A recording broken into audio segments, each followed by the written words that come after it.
এবারে এগুলো ভুট্টাগুলো হয়নি এখনো।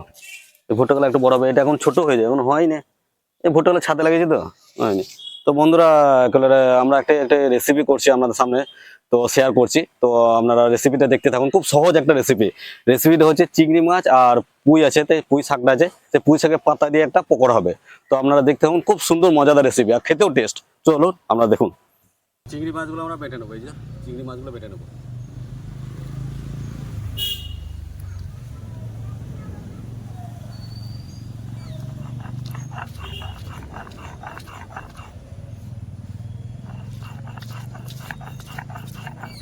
একটু মিহি করে বেটে নেবো।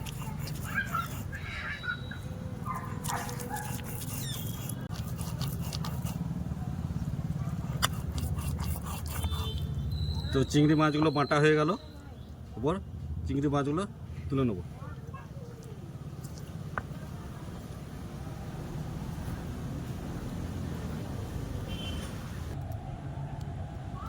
লবণ দিয়ে দেবো প্রয়োজন মতো, একটু হলুদ দিয়ে দেবো,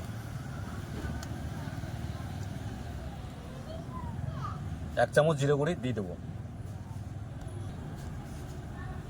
1/2 চামচ লঙ্কার গুঁড়ি দিয়ে দেবো। তো এটা মাখিয়ে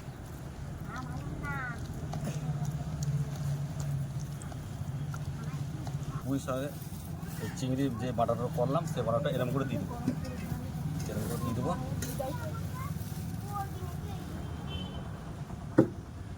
এরকম করে মুড়ি নেবো, দিয়ে দেবো।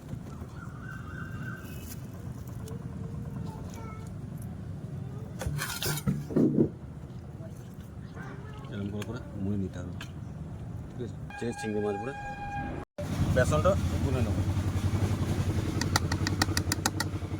আর চালের আটা অল্প দেবো, চালের আটা আর একটু দেবো, এটা ক্রিস্পি হওয়ার জন্য।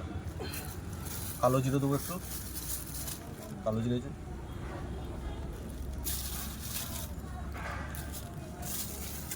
লবণ প্রয়োজনের মতো,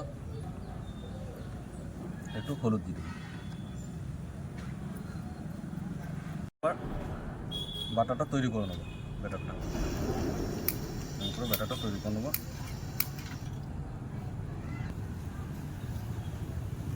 এক ধার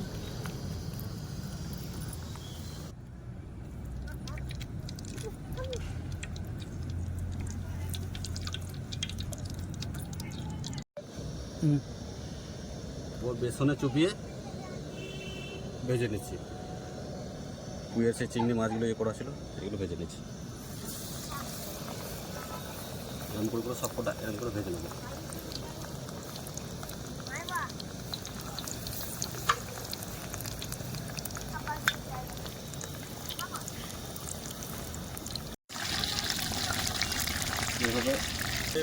এইভাবে করে পাল্টে নেবেন।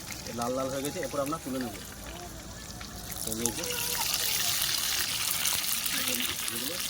লাল লাল হয়ে গেছে এগুলো চিংড়ি মাছের পুঁইয়ের পকোড়াটা। তো আমরা এভাবে তুলে নেব।